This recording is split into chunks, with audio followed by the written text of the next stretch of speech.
Welcome to the Uncle Ali podcast with me, your Uncle Ali, again joined by Cousin Wes. How's it going?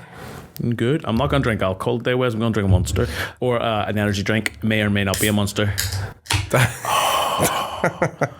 an orgasm every time you open them. Do you know something I've never done is drink those things? No? No. You should start. Maybe you'll go to the gym, you cunt.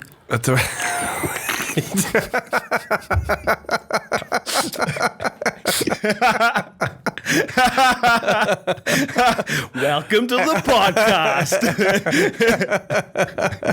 I'm speechless. He's just doing this. He's like that. He's making this hand signal. You can't see speechless. him. Yeah. For anyone who can't see, I'm ripped. I have a six pack and everything. Yeah. I can be anything I want to be in audio. You can be anything you want to be ears. On the internet with Photoshop. Beauty is in the ears of the beholder, Ali. Yeah. Well. It's the first time I've heard that. It's the first time it's probably ever been said anywhere. Yes. I've got a belly for radio. We're gonna talk a little bit about nutrition, and we're gonna kind of We're kind of trying to wing this a little bit because I haven't actually wrote show notes on this. Kind of like based on what Wes has questions for and how we kind of snowball this. And I'm going to aim this more towards building muscle, losing fat, but also the athletic points that some people may need to consider when they're training, because it is a complicated thing for fighters in particular who are losing weight for fights. It is also something I have made mistakes with massively, and something a lot of young individuals make issues with. Now, be aware, the differences between male and female are quite significant, and I'll go into that as well because there's females who listen, but there's also a lot of men who listen, and the difference is significant. In particular, when a female loses weight, they go fucking nuts, Wes. What do you mean? They'll go hormonal as fuck. See, if a woman's run really low calories, their period will stop and they'll just go fucking absolutely crazy. Is that true? Oh, absolutely. Any female I've ever gone out with that didn't eat a lot, they went fucking nuts. Besides being nuts anyway. I'm seeing the common denominator being the fact that they're with you, though. Yeah, I definitely don't help. But talk to me about that, though. Is that actually a nutrition thing, though? Mm-hmm. So, female hormones, like listen, in order to go into the science of it, I'm going to have to read studies and like read them out and talk about it. From your experience, you've had clients that have struggled at that point going, what's happening? Is this normal? They struggle, but listen, it's a short-term struggle for long-term reward, in particular for a female. Are you going to struggle maybe a little bit initially? Yeah, probably. Is it sustainable? No. And people talk about when they diet, it should be sustainable. You should be able to keep it up. No, you fucking shouldn't. You fucking weird cunt. Why the fuck should you be able to keep it up? Who wants to feel like they're dying for the rest of their life and struggle? Do you know what I mean? Like, with dieting, it should be like a Band-Aid that you rip off. You rip it off dead quick and get to the point where you want to be and then maintain it. Because the initial period is going to be a lot of pain. You're going to try and lose that weight initially, which is fine. But then you want to get back up to maintenance, recover your body as much as possible, make sure your metabolic rate is at a healthy, functional level. Make sure your non-exercise, activity thermogenesis is you're walking and you're getting a lot of steps and stuff like that. But that initial period where you're trying to lose weight, that shouldn't be sustainable. No, you should be able to manage it, but you should go through a period of losing weight, then maintaining where you're at when you've lost it, and then losing even more weight, and then maintaining that for a long period of time. Now, the issue with females is this. I reckon a good 80% of body dysmorphia were like they look at themselves in the mirror and kind of go, I need to lose weight. And I've went out with females that have said that and I've gone, you're fucking nuts. Because they'll look at a woman on Instagram who has abs that's probably on steroids and going, I need to look like that, I need to lose more weight. No, you don't. You probably actually need to eat more food. The reality is that you don't look like that from just trying to lose weight. You look like that from building muscle. What do you mean by sustainable when you say that? Because do you mean if you do something like one of the lads dropped in earlier, Brad's on the calorie count and he's done 12 kilos in the last 7 weeks. I think he said 8 weeks, maybe 7 or 8 weeks. Mm-hmm. When you say sustainable, do you mean something you can't do for your whole life, like, or do you mean sustainable for So when people talk about they need a sustainable diet, it means something they can do for the rest of their life. Which, by the way, isn't the wrong way to diet. Okay? It's just, I don't think that is sustainable. Like, I've never seen anyone that's just used the same calories for the rest of their life and kept dropping weight. Eventually what will happen is you will stop losing weight at that calorie amount, and you'll have to drop them even more, and then drop them even more, and then drop them even more, which means it is not sustainable until you get to your base weight. So what you want to do is have a target in mind. I'm going to go for 6 months of a diet. I'm going to count my calories at this level. So say you're a man and you're doing maybe 1,800 calories. I'm going to 1,800 calories, which is very low, by the way, for like maybe 3 months, let's say, maybe not 6 months, 12 weeks. I'm going to lose as much as possible. And then after that, I'm going to bump my calories up anywhere between 2,000 to 250. And I'm going to maintain that for like a month, and then I'm going to see where I fall. And that's a good plan, but it's not sustainable. Like that's like different waves. I'm going to cut, I'm going to maintain, cut, maintain. Do you think that's why we bounce back so quick after something like that? Because we don't see it as a kind of the way you're, I'm quite visual, so I'm picturing the diet and less calories, say I'm using MyFitnessPal or something. Yeah. So I should see it as the steps down to a lower level or something rather than... Yeah. Yeah. So look at it like just stages. Just different stages. So the cycle of most people, and men in particular, I'm going to relate this to, will be you're losing weight.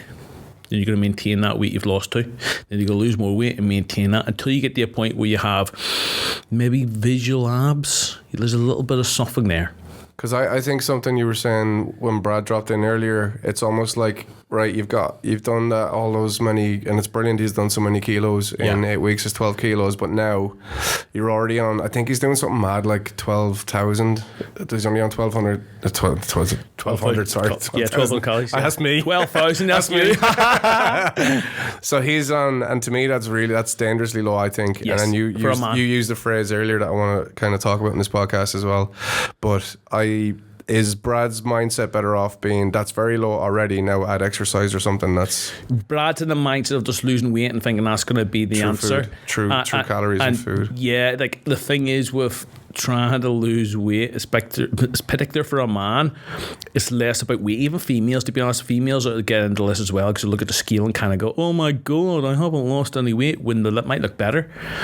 You don't want to be obsessed with them scales. Like, the scales are just a metric, okay, and they're not the most accurate either, like based upon what you know the amount of shit in your stomach, the water you have. Do you know what I mean? I didn't realize that until we were working, because sometimes you step on the thing and then you got me in the habit of only looking at it once a week on a Saturday morning, for example, because and of course you do in the beginning, you do look at it, and then in the morning you're like, I don't know, so I'll be kind to us, let's say in the morning you're 90 kilos, but then somehow by tea time you're 92 or 3, or you get up in the middle of the night at 4 o'clock and you're seeing a 90. You've had water in you, you've been eating loads of food, you haven't shit yet, you know what I mean? That's why you're going to be at that weight. You love saying that. Yeah, I love it.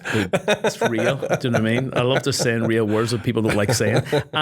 But you're going to have. But it's we're laughing, but it's a lesson that I had to learn, that actually, like, it's very obvious to you because you've been around this your whole life. You've been to the extremes of cutting weight. You've been bagged, sweated in bathtubs, all kinds of stuff.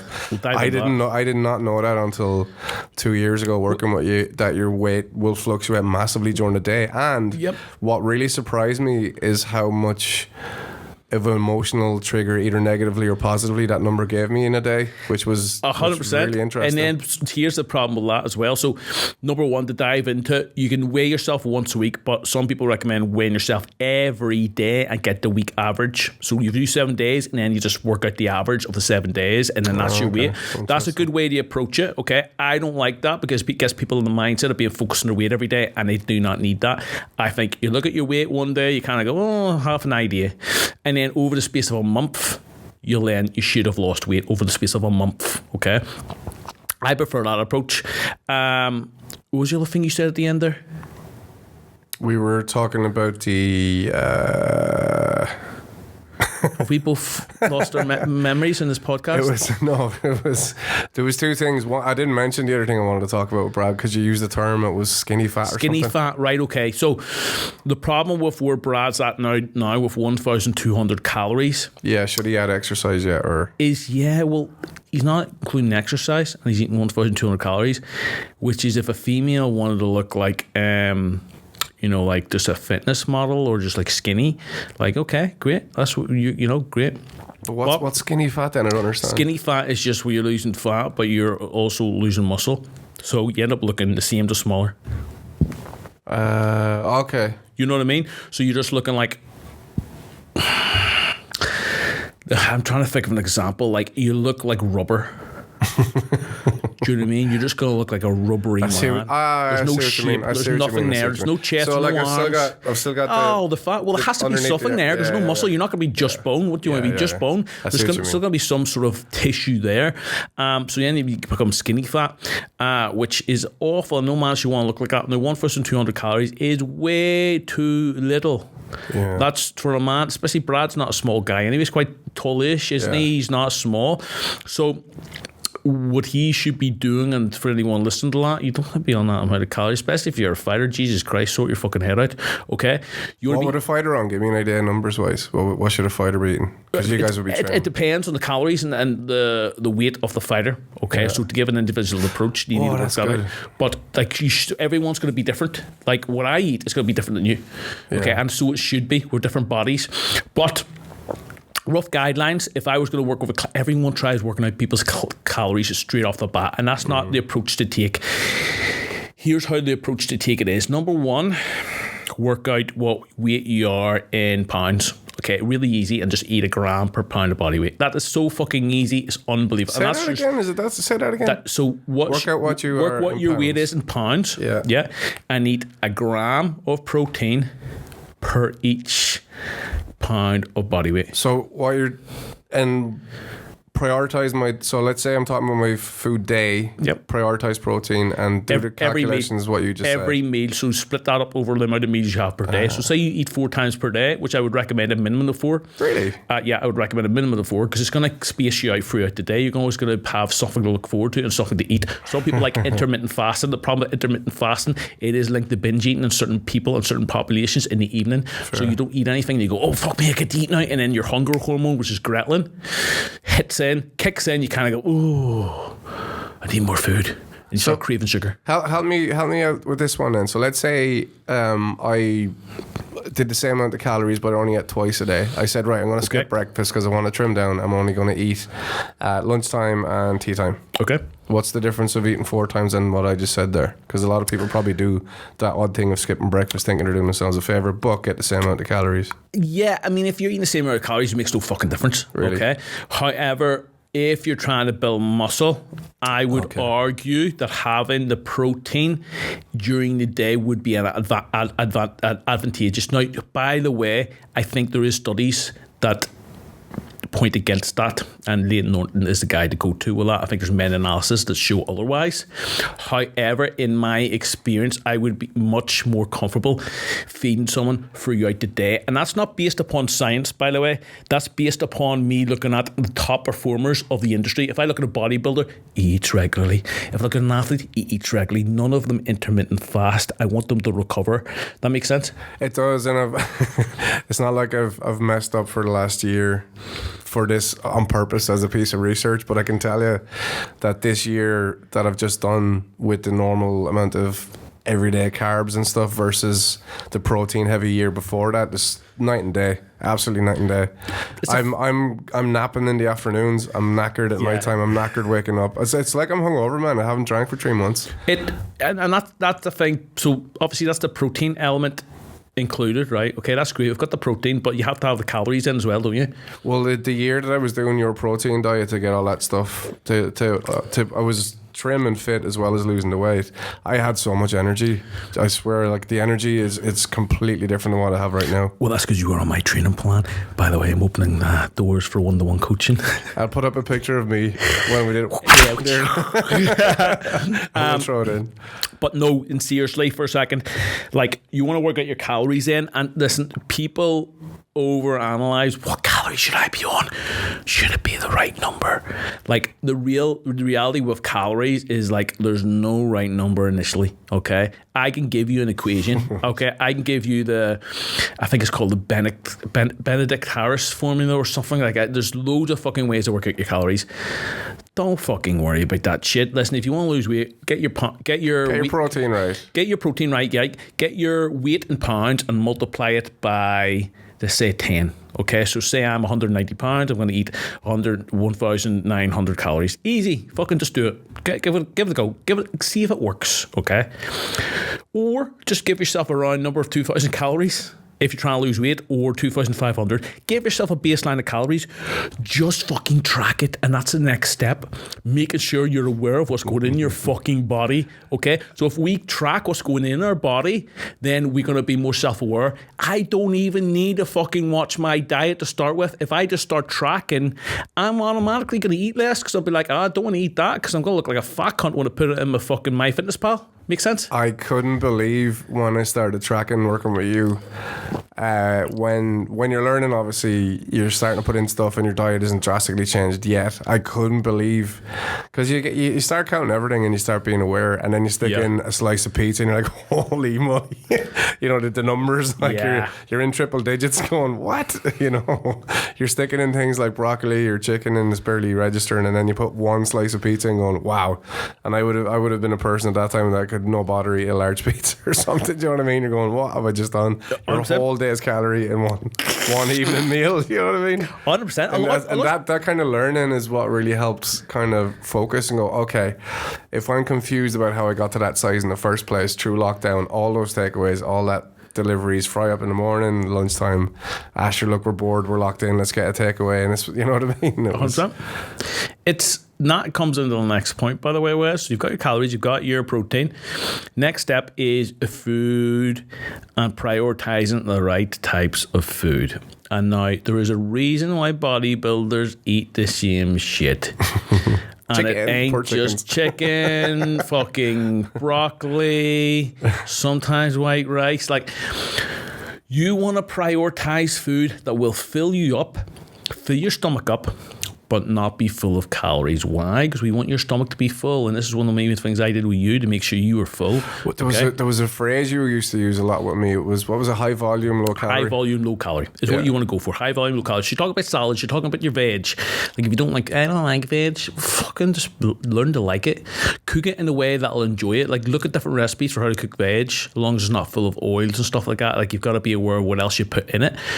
But you want to prioritize low calorie, high volume foods, things you're going to fill your stomach up with.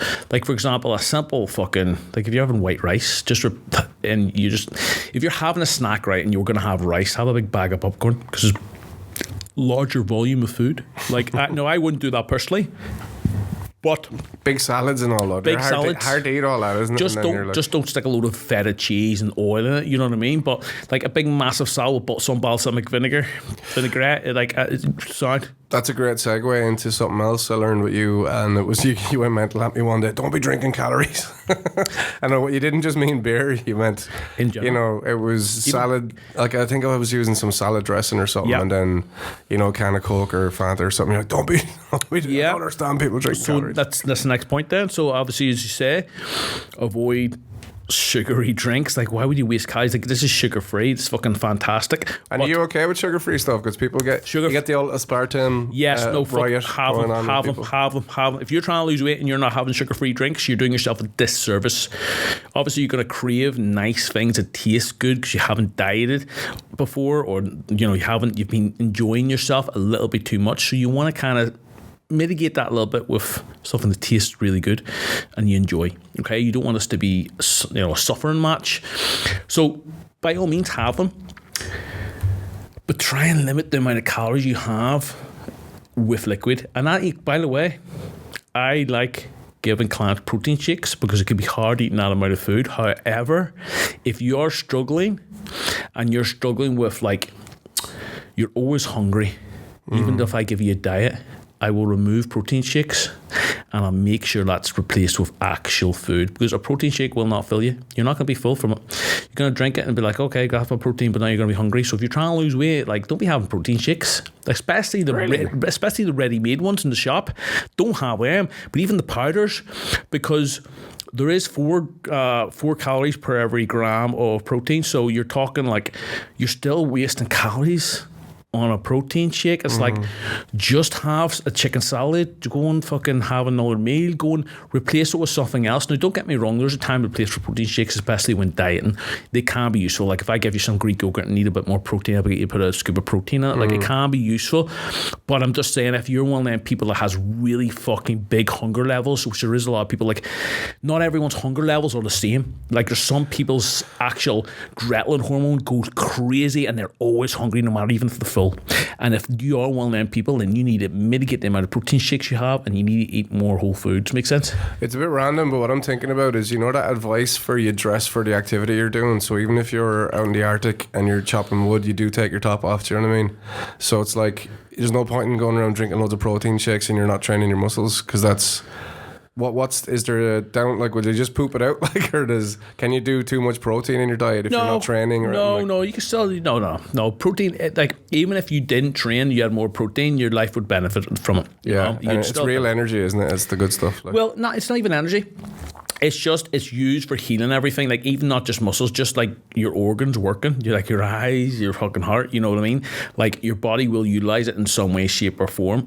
Now the key with protein as well is it costs calories to actually use it. So whilst it may be 4 calories for a gram of protein, I think it only equates to like 3 in theory, because we use a calorie to actually use it in theory. That's what we're told.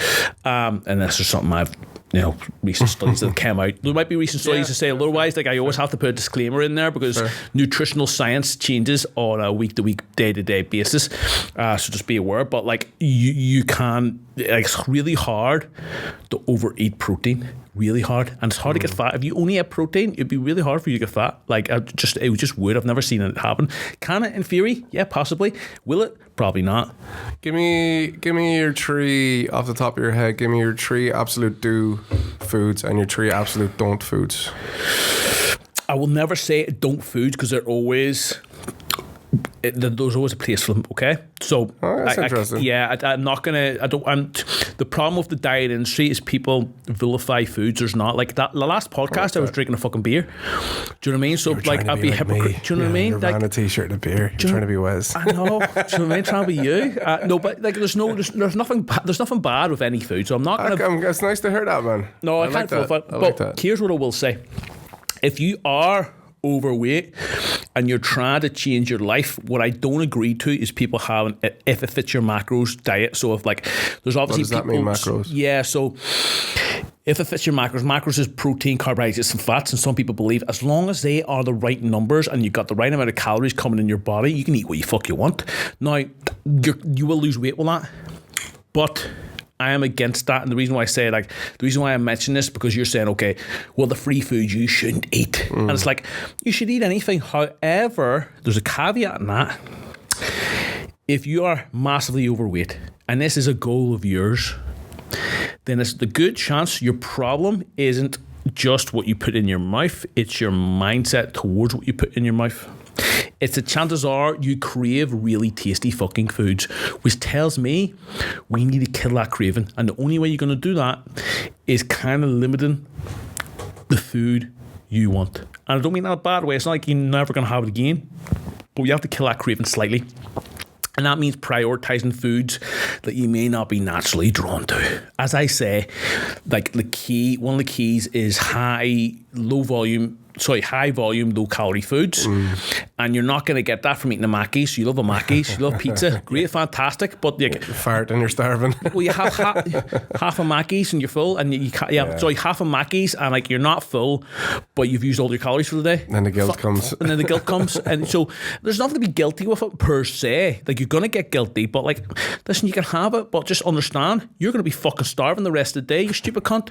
Do you know what I mean? Like just stick to a decent plan. So you're talking about a good principle is the 80-20 rule, and that's like 80% really good food. And if you want to have a 20% of like fucking whatever the fuck you want to eat, yes, eat it, as long as it fits your calories.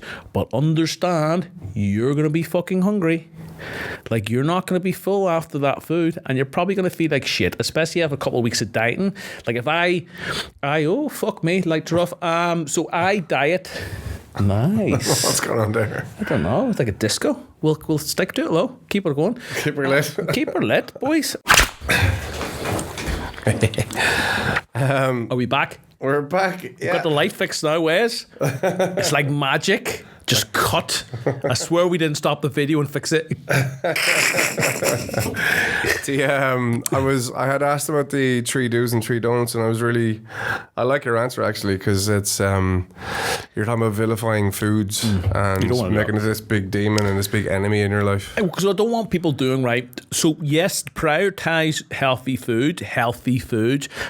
What I mean by that is foods that are high volume, low calorie. So prioritize them, but also when you decide to have your little cheat meal, or don't even call it cheat meal, by the way, I would call it a refeed meal or like an off-plan meal, or call it what the fuck you want, but don't make you feel like, oh, I'm being bad, I'm having a burger. Oh, like, just don't be a fucking wet wipe. Just have your fucking burger. Do you know what I mean? Like, don't be going it's like when people have like protein chocolate and fucking gonna have a protein yogurt, like, just fucking eat a yogurt. But if that mindset has gotten me to this size in the first place, how is staying in that mindset going to help me get this off me? Because I want to get rid of this 20 kilos. It's not the mindset. It's like, if you're calorie counting, you have the right amount of calories that are going in your body. Yeah.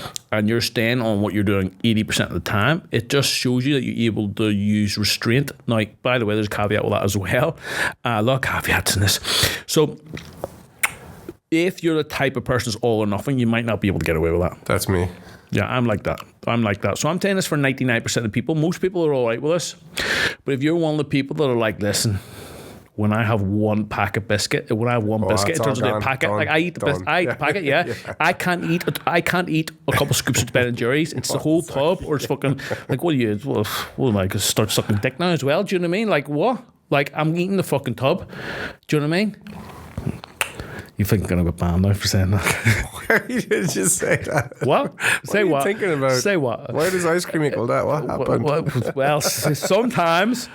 So the thing with it is, all or nothing. It's harder for us. All or nothing. That's me. That's exactly me. You've got to be. But listen, if you're in that position and you're all or nothing, it's fine. You can't do that then. Okay. So we used to have one day a week when we were working together. So one meal a week where you can kind of have something a little bit healthy, but like a little bit more off planet you craving. So, like, for example, I would, if you're all or nothing, you can still have something that kind of kills your craving, but is still healthy. So, like, you feel like a burger, go make a homemade burger, go and have it with chips. You know what I mean? You feel like having ice cream, okay, well, you can probably have some ice cream as long as it's new calories, or have Halo Top, which is lower calorie ice cream. So there is options. That's a big part of all of this, I think. If you're like me and you're all or nothing, and you're trying to achieve a big goal, like, which is really what I want to do again. I really want to do it again. Controlling what you buy and have in your house was huge. Absolutely huge. Environment. And because I changed to the diet you had subscribed to me during the training, I noticed I had less rubbish, believe it or not. Isn't that mad? Yeah. I actually literally had less physical rubbish in the house because it was veg, chicken, steak every now and again, avocado at breakfast, all that kind of stuff. Like, there was stuff I never would have bought before. And now that I'm back, I've spent a year back in Happy Land, it's all like, Is it happy though? The less rewarding kind. It's very quick, short fixes. Yeah. Tired after work, get the thing on the way home, all that kind of stuff, Yeah. But I don't feel as energetic in the mornings. I'm stiff. I'm kind of lethargic and stuff. I don't want to be like this anymore, Ali. Sort me out. How do you fix it, Wes? We talked about it about 4 times. I think people are sick of listening to me talking about this now at this stage. We're 5 podcasts in.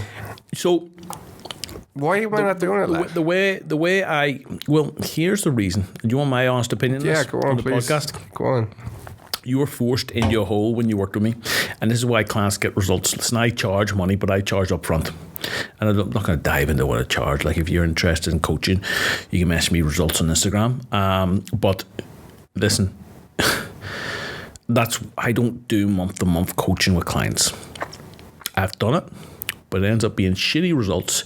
They're half-hearted, and you're working with someone who isn't really committed because they have a way out every month. Oh, I can't afford it this month. I've got to stop. No, what you mean is you're a lazy fucking cunt and you'd rather spend your money on alcohol at the weekend. C-bombs this week. Do you know what I mean? I don't care, but it's true. It's true. Like, listen, if you are committed to something, you've got to pay attention. I'm going to say it again, you've got to pay attention. You got to pay to pay attention. Got to pay attention. And it's sometimes so easy for someone, when someone invests in something, okay, you're gonna commit into it. Like if you buy a nice car, you pay your insurance, you pay your MOT tax, you're not getting the fucking Uber anymore. You've got a nice car, why the fuck would you get an Uber? Do you know what I mean? Or you pay that for that course to improve your skills. Now all of a sudden it's like, fuck, I've actually invested in this, I've got to do it. You know, and is it the mental commitment from the cash? It's something. It doesn't have to be just that, but skin in the game kind of thing. Got a bit skin in the game. That's a good quote. Like you've got a bit skin in the game in some way, shape, or form. And listen, for anyone listening that's like, well, I don't have a coach, I can't afford a coach. It's like, yeah, that's fine. No, there's no judgment here with that. But you've got to have some sort of commitment. So I sometimes say, listen, a good option outside of that is setting an event. So I said this last week, actually. I am probably going to go to Thailand, I didn't say this, actually. Maybe go to Thailand December. But so that's like a goal. But I've also got an event on the 7th of December, an event on the 30th of December. We're potentially going out. So over the space of the end of November, start of December, I'm going to be socialising a little bit more and seeing mates and stuff like that. I want to be in the best shape possible. Do you know what I mean? So that's my end target. I do not want to cheat up until that point, or like go on a binge or like drink really up until that point, besides maybe going out drinks and stuff for the odd meal. So that's like my North Star that I'm aiming towards. And I think if you're listening to this and you are struggling, you need a North Star. Like, Wes, what's your North Star? You don't have one? I don't have the same physical one. Exactly. No, I know I want to get this weight off me, and I want to feel like that again. Bullshit, this is an event.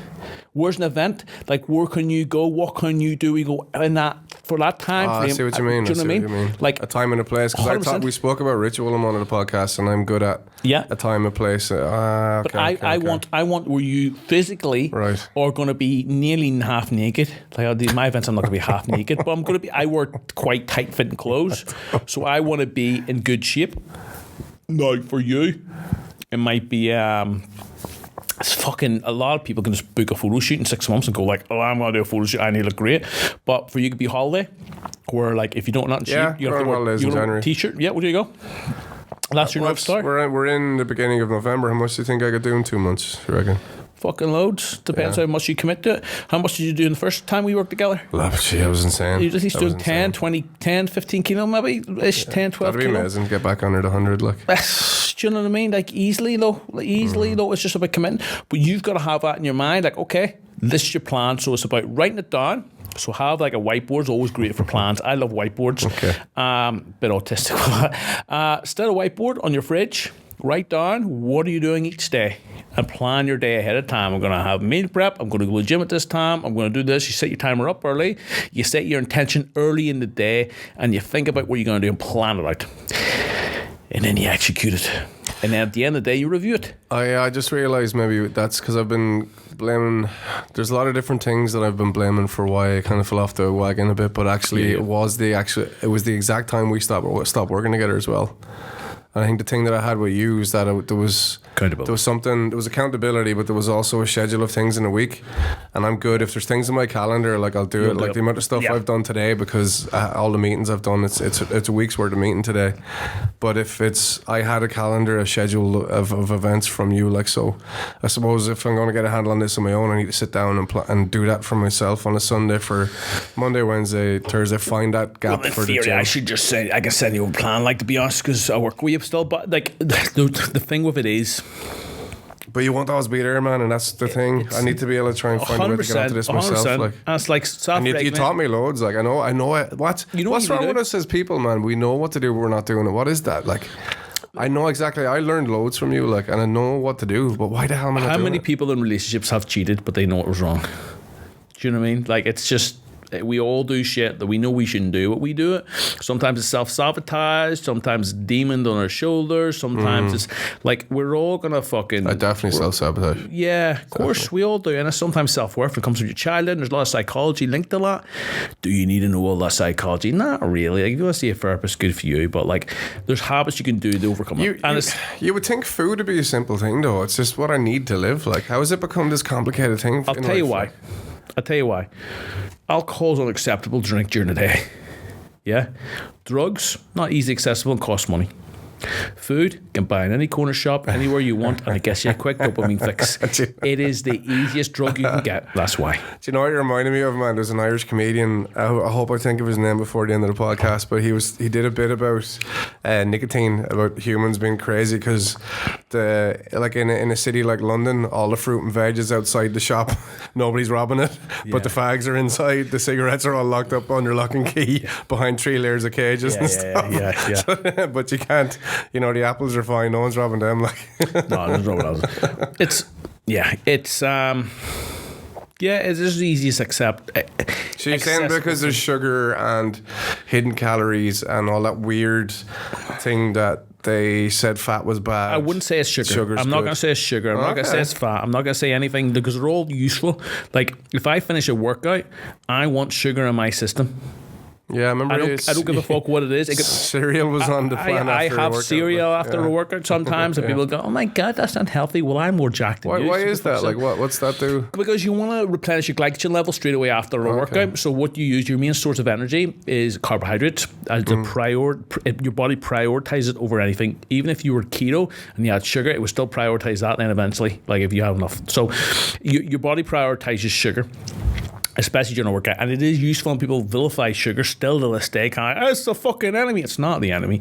Your body uses it. It's fucking powerful. It's a powerful fuel source. Is there such thing as good and bad sugars, or is that another myth?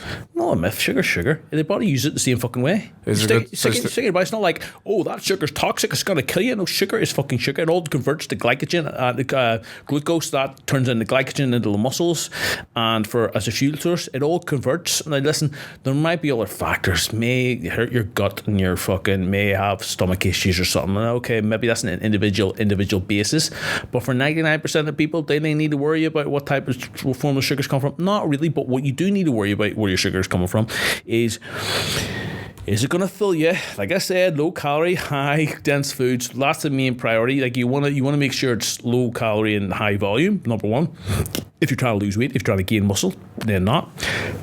But also on top of that, like, it's like, most people don't need to worry about where the sugars come from. Is it better to get it from fruit and veg, fruit and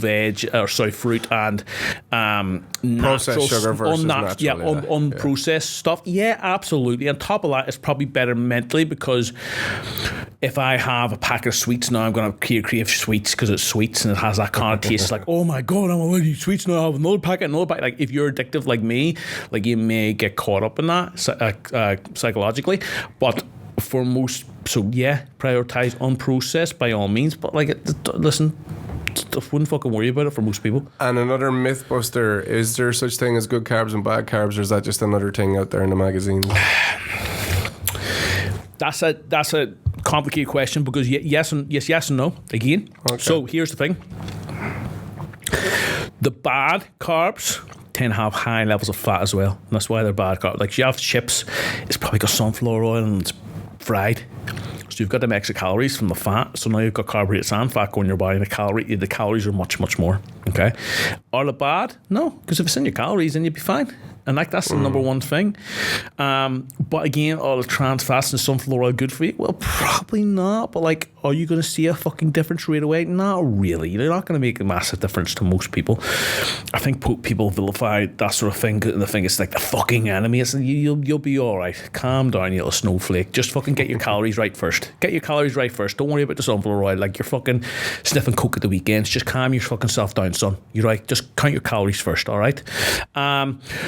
But then again, are you better off having some,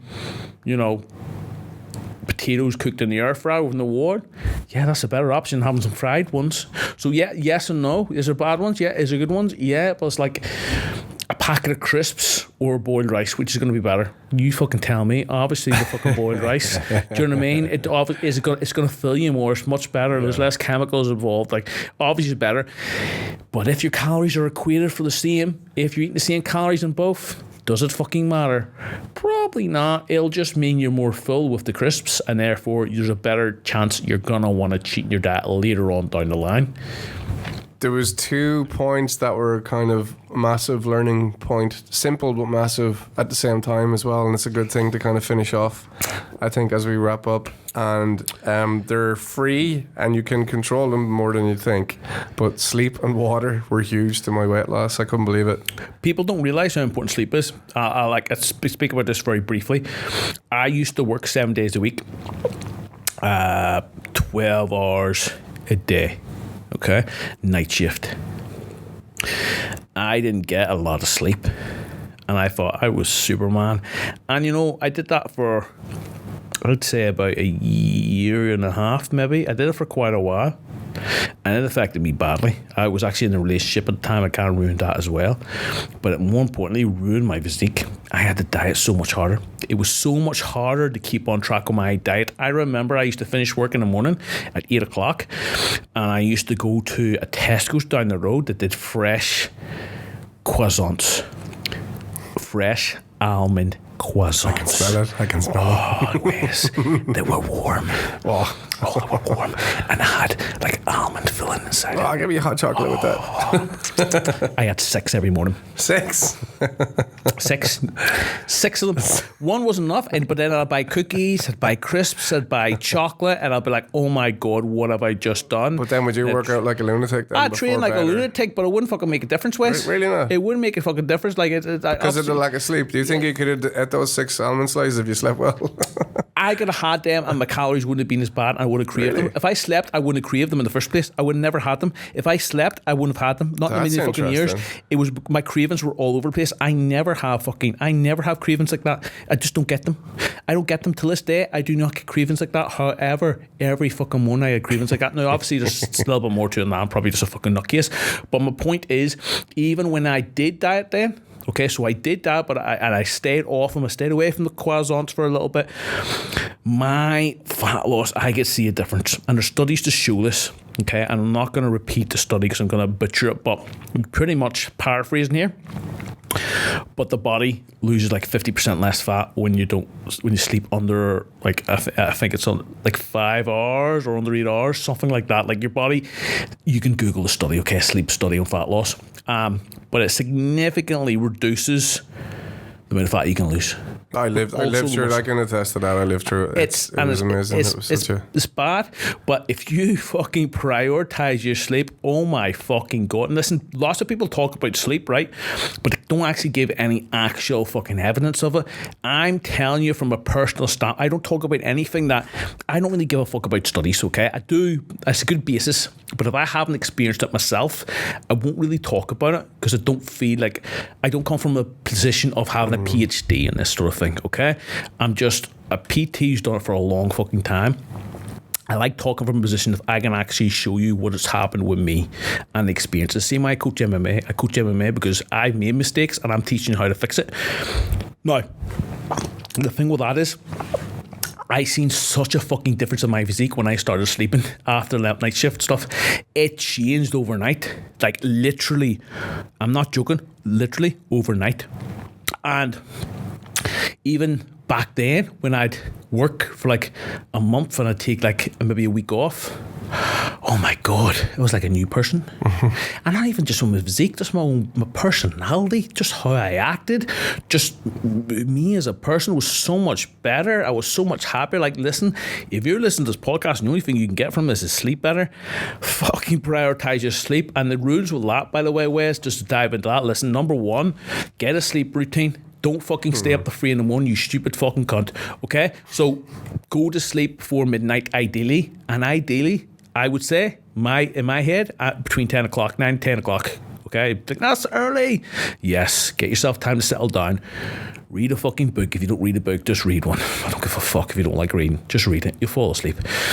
Turn all LED and blue light off. Stay off your phone for about an hour or so before bed.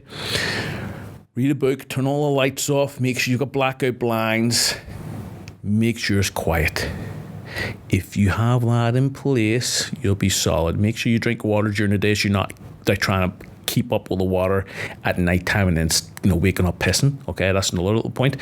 And things like magnesium cream can help. Okay, because people are deficient in that, they can help with sleep. And also having a hot shower or bath before bed can actually help as well, because you want to be quite cool when you go to bed. You want a core temperature to drop. But if you heat yourself up, your body automatically auto-regulates and cools your body down further than what it would normally be. And so that helps with sleep as well. Some good tips, Wes, and if people do that, you will sleep better. Making me sleepy now. Thank your Uncle Ali. How do people get in touch with you, lad? So, Ali McLean X on Instagram is the place to go to, especially if you want coaching. I have got coaching slots available till the end of the year. This is a good segment, by the way, Wes, because what I'm actually doing till the end of the year is, if you are joining my coaching program, I will train you until the end of the year for free. So what you do, you'll notice a big difference, guys. Jump on. I know. Can I sign up? you still have to pay. No, don't get me wrong. It's still a 6-month program. You pay for the 6-month program. You are joining my 6-month program, and I give you details in the call. But until the end of the year, I give you extra couple of months for free. The reason why I say that, by the way, lads, is because at Christmas, people are going to do fuck always. Okay, people are going to do fuck all at Christmas. They're not going to diet really hard. So I'm losing a month out of people's transformation, and what I care about is getting results. Okay, so that's why I'm doing that. So you get an extra month really in December, which we don't really count, and then you're doing a 6-month program. Okay, so I'm calling this the Santa Shred, Wes. The Santa Shred. The Santa Shred with your Uncle Ali. So if you want to jump on that, send me a message, results or Santa Shred on Instagram. If you are on the podcast on Spotify, please give it 5 stars, okay, because it helps the podcast grow. If you're on YouTube, give it a like, because I am gradually growing the YouTube account. As you can tell, I'm putting a bit of effort into these videos. They're going to get better as well, so don't worry about that. And Wes, you have anything to say? No. You sure? Nothing at all? So, thanks for tuning in, guys. I always enjoy these podcasts. If you have any feedback as well, by the way, feel free to message me on Instagram. I'm not a cunt. I will reply to you. I am a cunt. Well, I am a cunt. I know, you don't like me saying that, do you? No, it gets us cancelled. I know, you won't get cancelled. C equals cancel. C for cancel. Good point. Right. Love yous and leave yous. See yous next week.